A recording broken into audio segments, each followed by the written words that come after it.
Hello and welcome back to DocTrack Administrator Training. For this lesson, we'll show you how to create document saving rules that work with your cloud storage account.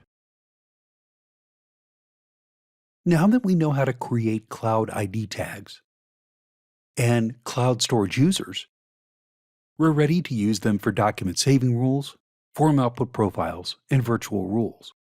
With few exceptions, the only difference in setting these up for the cloud is the archive location. To illustrate this, let's first take a look at a document saving rule that saves the output to a file system location.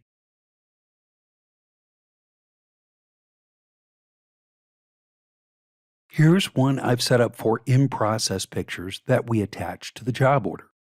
In this example, the archive location is set to file system. And here you see the familiar UNC path for archiving the new file, complete with the field and function tags.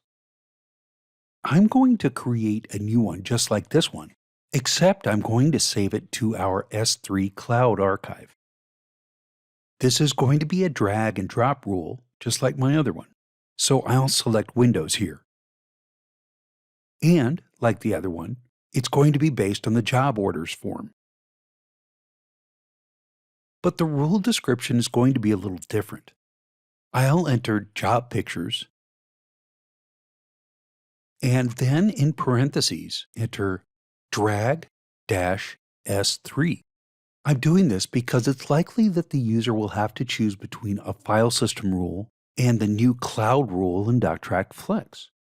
Adding this text here in the rule description will help them tell one from the other. Next, from the Archive drop-down box, I'll select Cloud Storage. Notice that some of the fields below disappear because they're not needed for this setting. I'll make the attachment description picture-IP for in process. That brings me to the saving rule field. Now here's where it gets interesting. Instead of starting with the 2 backslashes server share format, I'm going to start the file name with a cloud ID tag. This will tell DocTrack which cloud provider and root directory we'll be using, as well as any username and password credentials that may be needed. On the DocTrack Cloud Storage form, you'll see the cloud ID S3STD that we created earlier for our S3 account. This is the one we want to use for this rule. So I'll go back to the document saving rule form and begin the file name with $S3STD. Now watch what happens when I select the Browse button. The Cloud Browser opens up to show me all of the folders in our S3 archive that the tag will make available for this rule. I can use this to select folders to put in the path of the file name.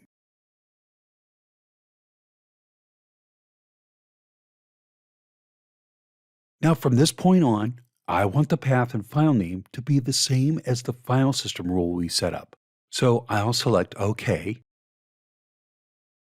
select the rule we made for the file system, copy everything after the jobs folder in the path, and go back and add it to the file name in the new rule. I'll also check the box to show the file name's path. Next, I'll go to the Attach Options tab and make sure the Attach Document box is checked. I'll also make the attachment viewable in ShopTrack and allow authorized ShopTrack users to see this rule for making their own attachment. Finally, we'll need to go to the User Access tab. At this point, you'll need to consider your strategy for making this rule available to the right users. For example, let's revisit the DocTrack Cloud Storage Users record we set up for this Cloud ID. We assigned all Sightline users and 2 of our ShopTrack users to the Lake account in S3. This account can only open files. It can't create new ones. Then for the Lake 2 account, we only assigned one Sightline user, P. Simmons. Now, this is significant because no matter who we add in the User Access tab in the DocTrack document saving rule, only P. Simmons will be able to use it. Anyone else who tries to use it will get this message.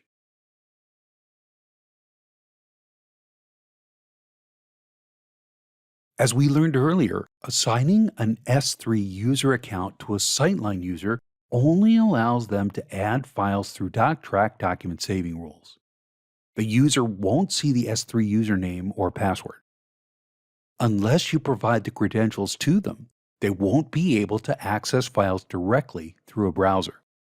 Since we at Progressive Cycles already control who can make new attachments through DocTrack, there's really no need for us to have users assigned to the more restrictive Lake account. We have that situation with ShopTrack users too, because we control who can add files through DocTrack on the ShopTrack employee profile form. So since there's really no need to assign anyone to the Lake account, I'll just delete it.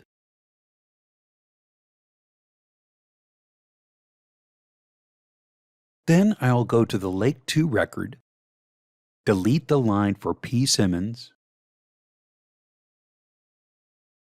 add one for all Sightline users,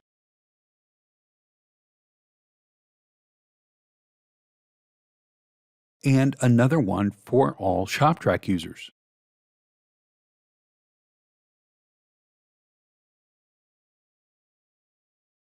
Now I can go back to my document saving rule, add a line for all Sightline users, and another one for all ShopTrack users.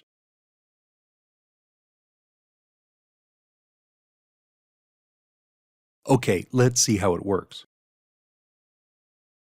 I'm logged in as Paul Adams, who has full authority to make new attachments with DocTrack Flex. Let's say I want to attach this file as a job picture.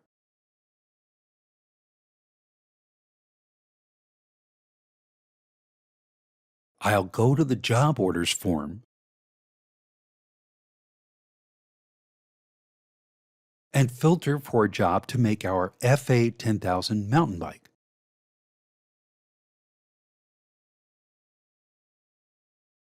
When I select the plus sign, I see both of the job picture rules. This is the one we set up for S3, so I'll select it. And I see the path with the S3 Cloud ID and the file name I'm getting ready to create. I'll open my temp folder and drag over the first picture.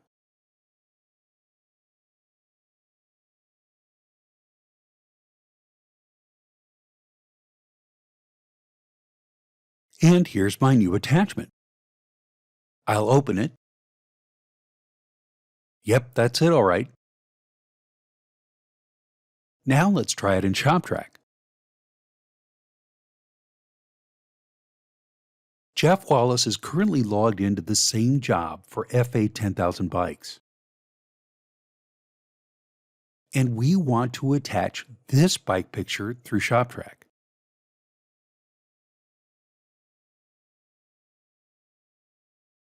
Here's the attachment to the first bike picture we made in Sightline.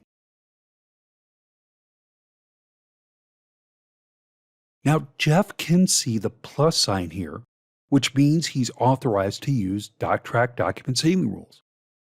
When I select it, I can see the same saving rules here that we saw in Sightline. Here's the new cloud rule, so I'll select it. And I'll drag over the second bike picture.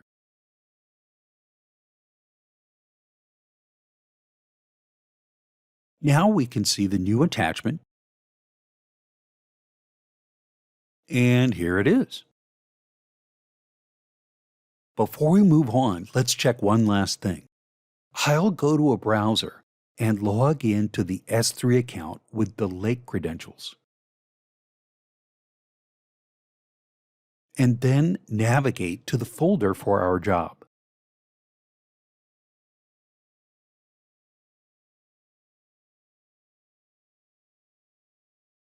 As expected, we see the new files here. The first is the one we added through Sightline,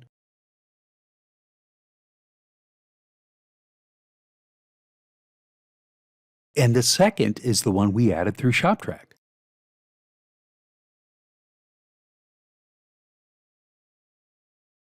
That's how you set up DocTrack document saving rules for a cloud account.